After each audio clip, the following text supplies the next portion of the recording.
UK में एक नया कानून मंजूर हुआ है जिसे कहा जा रहा है a game changer for public transport. The new law called the Bus Services Act 2025 gives local authorities more power and control over bus operation, aiming to make bus services cheaper, safer and more reliable for the public. लेकिन सवाल ये है कि क्या वाकई ये कानून UK के आम शहरी की ज़िंदगी बदल देगा और क्या पाकिस्तान जैसे ममालिक में इस मॉडल से हम कुछ सीख सकते हैं। आज की वीडियो इसी बारे में है। मैं हूं नवीद अहमद, आप देख रहे हैं box Pakistan. It is the untold story behind the new UK bus services act. To understand this law हमें थोड़ा सा वापस जाना होगा। बरतानिया में बस सर्विसेज 1980s तक ज़्यादातर सरकारी कंट्रोल में थी, लेकिन in 1986 under the Thatcher government bus services were privatised, यानी हुकूमत ने बस सिस्टम को निजी कंपनियों के हवाले कर दिया। Initially it seems like a good idea, competition would improve services, लेकिन हकीकत इसके बरक्स निकली। Over the years, private companies focused more on profit rather than public need. छोटे कस्बों में बसें बंद हो गईं, किराए बढ़ गए और अक्सर मुसाफिर घंटों इंतज़ार करते रहे। Over 3,000 bus routes have been cut in the UK since 2010.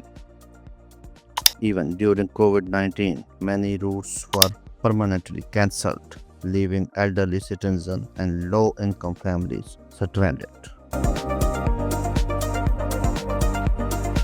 अब आते हैं नए कानून की तफसीलात की तरफ। The Bus Services Act 2025 allows local council to take back control of bus operations. इसके key points क्या हैं? First of all, councils can now own and operate their own bus companies. Secondly, private companies can no longer suddenly cut routes without council approval. Thirdly, fare prices and routes will now be decided with passenger interests first. And fourthly, bus staff must undergo mandatory training in anti-social behavior prevention and women's safety. यानी अब bus drivers और अमला को सिखाया जाएगा तो मुसाफिरों और ख़ुसूसी तौर पर ख़वातीन और लड़कियों के लिए महफूज माहौल कैसे बनाएंगे। This means the focus is shifting from profit to people. Let's talk about what this means for ordinary people. यानी आम शहरी को इस बस सर्विसेज एक्ट से क्या फ़ायदा होगा। अब कोई कंपनी अचानक रूट बंद नहीं कर सकेगी, ये एक रिलायबल सर्विस होगी। सेकेंडली, अफोर्डेबल फेयर्स, इसके किराए अफोर्डेबल होंगे, लोगों की मर्जी से इसके किराए तय किए जाएंगे।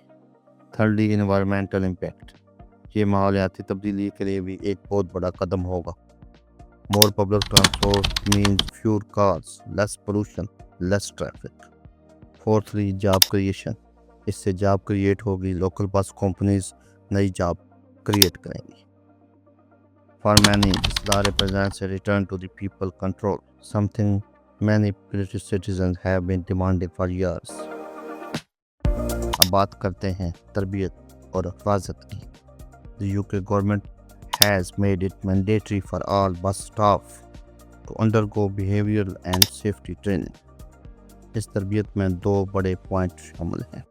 नंबर एक, एंटी सोशल बिहेवियर कंट्रोल, यानी किसी भी मुसाफिर को तंग करने, शोर मचाने या लड़ाई झगड़ा करने के वाक़यात से रोकने के लिए तरीके बताए जाएंगे।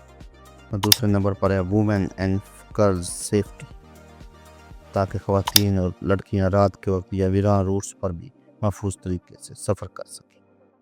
According to recent surveys, over 40% of women in the UK have faced harassment or discomfort on public transport. लेकिन ये कानून इस मसले के खात्मे के लिए एक बहुत बड़ी कोशिश है। अब मकामी कौंसलर को इस पर कितना इख्तियार मिला है।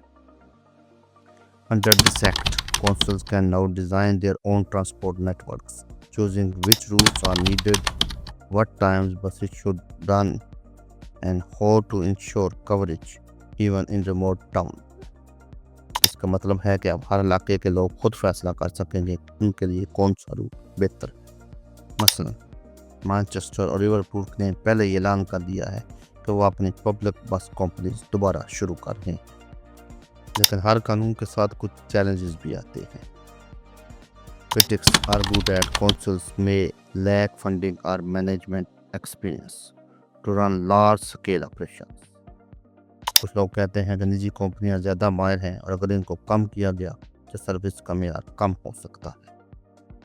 However, supporters believe that public accountability is more important than corporate profit. If successful, this act could bring back the golden age of UK bus services, just like in the 1960s when public transport was for everyone, not just for those who could afford it. अब एक दिलचस्प सवाल भी है कि क्या पाकिस्तान में ऐसा कानून बनाना मुमकिन है। तो पाकिस्तान में अक्सर शहरी यही शिकायत करते हैं कि पब्लिक ट्रांसपोर्ट गैर मुनज़्ज़म, गैर महफूज और गैर यकीनी है। अगर यूके की तरह मकामी हुकूमतों को हमारे यहाँ इख्तियार दिया जाए तो हर शहर अपना बस सिस्टम चला सकता है। यूके का ये मॉडल पाकिस्तान के लिए भी इंस्पिरेशनल एग्जाम्पल हो सकता है। Actually, the UK Bus Services Act 2025 is not just a law, it's a statement that public transport belongs to the public. अब वक्त बताएगा कि ये निज़ाम कितना कामयाब होता है, लेकिन एक बात तय है कि बरतानिया के शहरों में बस सर्विसेज का एक नया दौर शुरू होने जा रहा है। उसके साथ ही हमें वॉक्स पाकिस्तान के प्लेटफॉर्म से इजाज़त दीजिए। हम फिर हाज़िर होंगे नए मौजू के साथ। उस वक्त तक अल्लाह हाफ़िज़।